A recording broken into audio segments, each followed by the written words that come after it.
And we welcome you to the 2025 season as we get you ready for the biggest season yet in SailGP history as we get ready for the Rolex SailGP Championship. I'm Todd Harris, joined by Stevie Morrison and Emily Nagel. Guys, before we get to it, 3 big questions, and let's start off with this crazy season that's coming up. Not only the transfer window, but the talent that's moved from team to team, the technology, a little bit of everything. Stevie, what stands out for you? I'm just looking forward to all these new venues we're going to go to. I mean, we're here in Dubai. What a fantastic place to set things off and running. But then we're going to head to Auckland. From a personal level, it's pretty cool that mid-season we're going to come back to the UK. We're going to be racing down in Portsmouth. So, I mean, there's just some great venues, isn't there, Em? Great venues, and I'm loving the new teams. Loads of new transfers, like loads of chops and changes, which I think is really going to level out the playing field. We're going to have new winners. It just adds that little bit of excitement, a bit of a restart. I think a lot to come this season. What everyone's been talking about, though, in the offseason has been the transfer. The athletes going from boat to boat. Stevie, some very familiar faces and some very new places. Yeah, I mean, what strikes you? 3 times winners of the SailGP, you know, is the Australian team, and Kyle Langford, the wing trimmer, he's gone.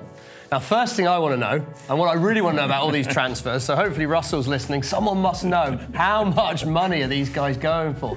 You know, the professionalism in the league, it is their job that, you know, they're out there to earn money. And I guess Kyle, you know, people like that, they've got to think of their family, they've got to think of what's good for their career. But you know, you've got to pay the bills as well at the end of the day. And so I think Kyle it just seems like a massive loss to that Australian team. And the caveat to that is, what a huge statement move by Jimmy Spithill coming in, leading the Red Bull Italy team. I mean, it's just amazing. You get Kyle Langford. I do think, you know, interesting. I mean, we might ask, well, not might, we will. Emily will talk to us about the Brazilian team. There's no doubt about that, because that's another big transfer. But the difference, I think, for the Australian one is they brought in Chris Draper. Very, very experienced. He was with Great Britain in the first season. He was then with the Japanese team, who came so close to winning season 2. And then he kind of went and was involved with the Canadian team. Super experienced. I think he could actually add to that Australian team. Light wind specialist. We're going to get a bit of a glimpse of that this weekend in Dubai. It'll be interesting to see. Emily, let's talk about those 2 new teams. You've got Red Bull Italy and you've got Mubadala Brazil coming in. How much does this change the dynamic of SailGP going from 10 to 12 teams now? Well, it's definitely going to mix things up on the starting line. 12 boats all jostling for the same point on the line. It's going to be quite the fight. The race courses obviously haven't gotten any bigger, and it really builds up the importance of those skills, which is why I think we are seeing so many transfers. There isn't the time to get relaxed into that flight control position. Yes, the teams have had a bit of training, but it's really important that they're bringing in experienced sailors from the get-go. So obviously with the Brazilians, we've seen probably one of the most high-profile transfers, poaching Andy Maloney from the Kiwi team, disrupting that team, which I think is a really strong move, because it allows Martini to really get to grips with the foiling aspect. She's done a lot of high-speed sailing. She's done a little bit of everything, from 49er FX campaign to sailing around the world in the Volvo Ocean Race. So she's got a lot of experience, but when it comes to high-speed foiling catamarans, she is a newbie. So by bringing in Andy, getting that stable platform from the beginning really gives her that brain space to, you know, take a step back, look around, think about things like the time and distance to the line. That's so important with 12 boats there. And what they've all said with Andy is he's just so confident in the stability of the platform that he's then able to have kind of that bandwidth for other jobs. So he's contributing to the comms on the boat of where everyone else is on the race course, what's going on. And that allows the team to really develop a much stronger comms network, bringing in Rich Meso as strategist, but really taking on that role to a new level and leading the boat a little more. 2 names you're going to hear a lot this season, Grail and Tita, and they are coming in with some pretty nice CVs. Yeah, I mean, both of them have got a couple of Olympic gold medals, so that's a solid starting point. And, you know, I think they're going to bring that experience, but I do think they're going to have a lot to learn. It's a very different game where, you know, you compress down into a little stadium. It's a tight race course. Not perhaps got the space to use that big picture instincts that we think of from conventional sailing. However, everything they've done, they've won. Yeah. They're going to come in, they're going to be winning races. I'm absolutely sure of that. They'll be winning races from probably this first event. Whether both of them will win a race, I don't know, but I'm confident they will be winning races. It's going to be finding the consistency. It's going to be kind of adapting to the nuance of stadium boundary-led racing. And ultimately, and this whole game is all about who's going to learn the quickest. So it's going to be who's out there ready to sponge in that information from the Oracle Cloud, get the data, learn from the data. It's all very well having a million data points, that's fantastic, but the data's only good as the question you ask it, and they've got to know what's the right question, and I think that's going to be the interesting thing. Both of them, so much experience in the coach room. Jimmy Spittle, Philip Presti, we saw them sat together. What a coaching team that is. And then the Brazilians, I saw they had Paul Goodison sat in the coaching room with them. You know, so there's so much knowledge kind of in there for them to help learn. But it's going to be now, how quickly can we learn? And what's been brilliant about both of these teams is, unlike previous years when we've had new teams come in, both the Italians and Brazilians have come in with no ego. The interviews we've had with them so far on shore, they both know how green they are. Like, both Tita and Marcinio, they're like, we have loads to learn, we're nervous about that many boats on the line, and I think that outlook really sets you up to learn the most you can. Well, big guns blazing, yeah, we're gonna win straight away.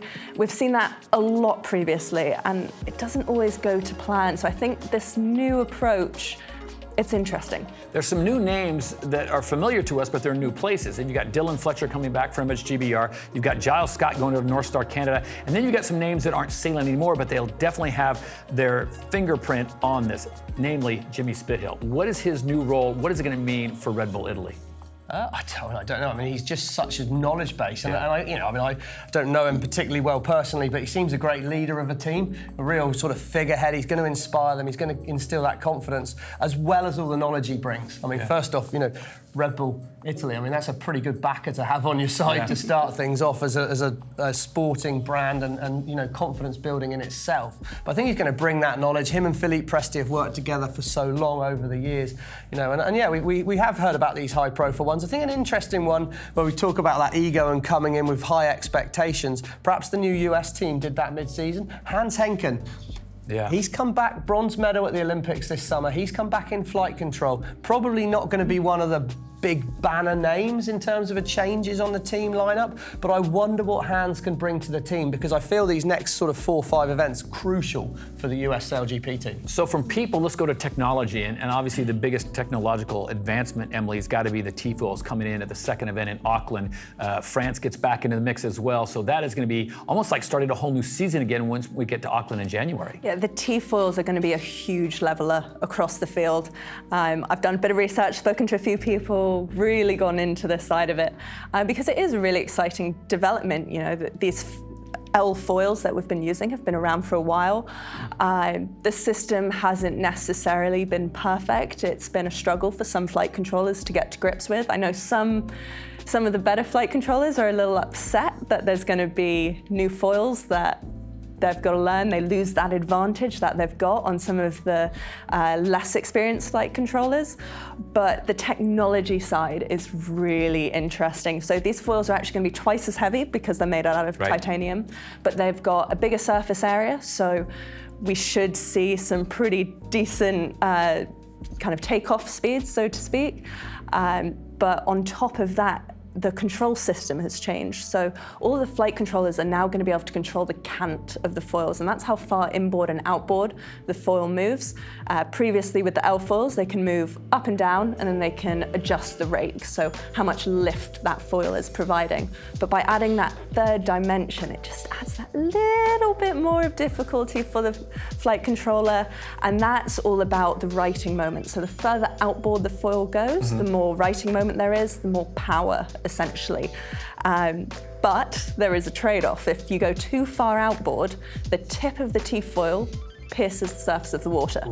And if that happens on these foils, suck the water right down the foil, boat comes crashing down. So it sounds like a them problem. All I'm hearing is speed. All I'm hearing is speed, and I think everyone wants that. Stevie, before we get out of here, I want to ask you this. Who has, in your mind, unfinished business? Obviously, Spain won last year in season 4. They look good. They came from behind. But who do you think? I mean, is it Content de la Pierre? Is it the Danes? Who is it you think has unfinished business in this 5th season? I'm going to give you 2 teams. Okay. I think ultimately every team other than the Spanish have got unfinished business, there's no doubt about that. I think Contant de la Pierre and the French, they're not here. They have managed to secure the funding to make sure, they're not here out of choice. I would add that as well. They are good to go. The boat's not quite ready.